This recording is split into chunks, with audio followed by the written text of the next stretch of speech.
Justice منیب نے کہا کہ فنڈس کی تو چلیں پھر سمجھ آتی ہے کہ 2 اسمبلیز کے الگ الیکشن ہوں گے تو خرچہ زیادہ آئے گا. مجھے فوج کی نہیں سمجھ آتی کہ فوج کی تو آئینی ذمہ داری ہے یہ کہہ رہا ہے. جی دیکھیں جہاں تک فوج کا تعلق ہے میں تو ذرا اس سے ہٹ کے پہلے کہوں گا کہ سب سے ضروری جو فنڈامنٹل آبلیگیشن ہے, جو ذمہ داری ہے آئین میں, وہ پروونشل حکومت کی ہے کہ وہ پولیس کے ذریعے, رینجز کے ذریعے, جو بھی ان کے نیچے پرسنل ہے اس کے تحت وہ لا اینڈ آرڈر مینٹین کریں. تو پاکستانی آرمی کے پاس تو آپ سیکنڈ ایک سٹیج پہ جاتے ہیں. سب سے پہلے تو پوچھنے کی ضرورت ہے کہ پروونشل اسمبلی کیسے کہہ سکتی ہے کہ ہم لا اینڈ آرڈر نہیں فارم کریں گے. آپ کے میچز ہو رہے ہیں, آپ کے فیسٹیولز ہو رہے ہیں, آپ کی ہر ایکٹیویٹی ہو رہی ہے, تو وہ کس طرح مینیج کر رہے ہیں. یہ کہنا کہ ہمارے پاس پرسنل نہیں تو تھوڑے سے پرسنل انکریز کر دیں ایک دن کے لیے, اپنے ریٹائرڈ پولیس آفیسرز لے آئیں.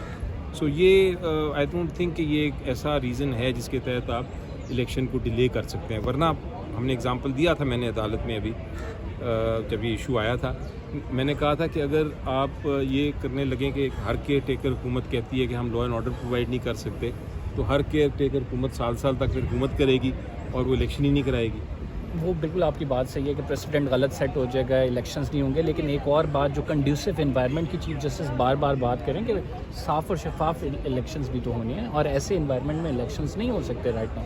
تو اس کا آپ کس طرح سے ڈیفینڈ کریں گے اس کو؟ یہ دیکھیں, چیف جسٹس صاحب نے یہ نہیں کہا کہ الیکشن نہیں ہو سکتے. انہوں نے ایک بڑی اچھی بات کی. انہوں نے یہ کہا کہ جمہوریت میں قوت برداشت ہونی چاہیے ہر طرف, اور الیکشنز بھی ایک برداشت کی ایک اچھی فضا میں ہونے چاہیے.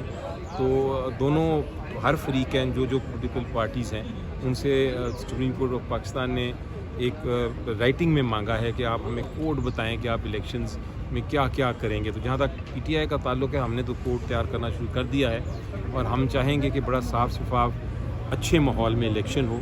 جو الیکشن کمیشن آف پاکستان نے کوڈ دیا ہوا ہے بالکل اس کے مطابق ہو. حکومت کو بھی یہ چاہیے کہ وہ جو پکڑ دھکڑ کر رہے ہیں, جو لوگوں کو جیلز میں لے جا رہے ہیں, وہ ساری چیزیں چھوڑیں اور الیکشن کا ماحول بنائیں. چیف جسٹس نے پوچھا تھا کہ آپ کو اس آرڈر کا حصہ بناتے ہیں, آپ ایشورنس دیں کورٹ کو کہ آپ کی پارٹی پہل کرے گی, وہ ایسا انوائرمنٹ کریٹ کرے گی کہ جس میں دست و گریبان نہ ہو. آپ نے کہا اسے آرڈر کا حصہ نہ بنائیں, کیوں؟ جی نہیں, میں نے یہ وہ کورٹ نے کہا تھا ہم لکھ دیں, ضرورت ہے لکھنے کی ڈائریکشن, تو میں نے کہا ضرورت نہیں, ہم ڈائریکشن کے بغیر ہی بالکل تیار کر کے آپ کو دے دیں گے, آپ اس کو دیکھ لیں. تو یہ بیکاز یہ ڈائریکشن کی ضرورت ہے, میرا خیال یہ تو ایک کوڈ ہے اور ہماری رسپانسبلٹی ہے ایز اے پولیٹیکل پارٹی کی. ہم برسر صاحب یہ بتائیں کہ اس وقت جو تھوڑی دیر پہلے پرائم منسٹر شہباز شریف کی طرف سے ایک دفعہ پھر جوڈیشری کو بہت زیادہ تنقید کا نشانہ بنایا گیا, اور یہ کہا گیا کہ گزشتہ روز کا جو ججز کا اختلافی فیصلہ تھا اس کے بعد اب قانون سازی بڑی ضروری ہو گئی ہے. انہوں نے 7 کیسز کا بھی حوالہ دیا کہ سیاستدانوں پہ بڑے کیسز ہیں, ججز پر کتنے کیسز ہیں, تو بہت زیادہ ٹارگٹ کیا گیا ہے ایک دفعہ پھر سے جوڈیشری کو, ایسے میں جب یہ کیس بھی پینڈنگ ہے. جی دیکھیں, آئین میں ایک کانسیپٹ ہے ہمارا separation of powers. Separation of powers کا جو ہے اس کا جو پرنسپل ہے وہ یہ کہتا ہے کہ پارلیمنٹ کے کیا اختیار ہوتے ہیں, ایگزیکٹو کے کیا اختیارات ہیں, اور جوڈیشری کے کیا ہیں.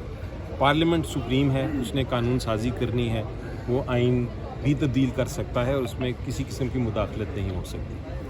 عدالت جو ہے وہ اس آئین کی بھی اور اس قانون کی بھی تشریح کرنے کا حق رکھتا ہے, اور یہی بیلنس ہے پاورز کا. وہ قانون بناتے ہیں, آئین بناتے ہیں, اس کی تشریح جو ہے وہ عدالتیں کرتی ہیں.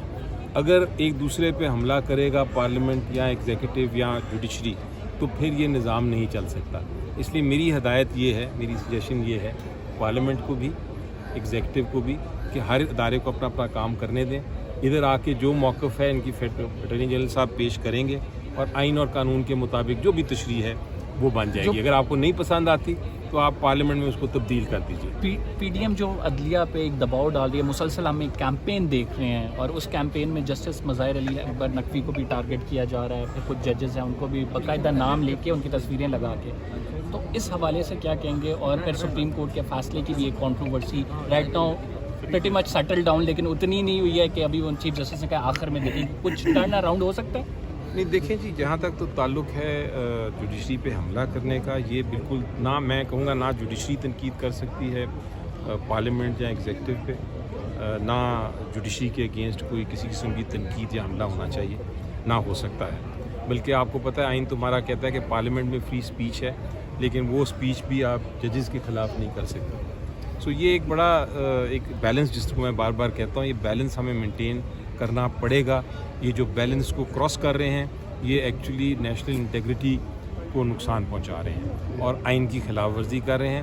یہ نہیں ہو سکتا. آپ کو نہیں پسند ایک ججمنٹ آئی، آپ اس کے فیصلے کے جو ریزنز ہیں ان پہ تنقید کریں، بالکل کریں، کوئی شک نہیں ہے، لیکن آپ ججز کو نہ انڈر اٹیک لائیں. وہ 4-3 والی ججمنٹ کا بتا دیں گے. 4-3 والی ججمنٹ دیکھیں وہ بڑا کلیئر ہے، اور آج میرا خیال ہے عدالت نے بڑا واضح کر دیا ہے کہ وہ ایک مائنورٹی ویو ہے.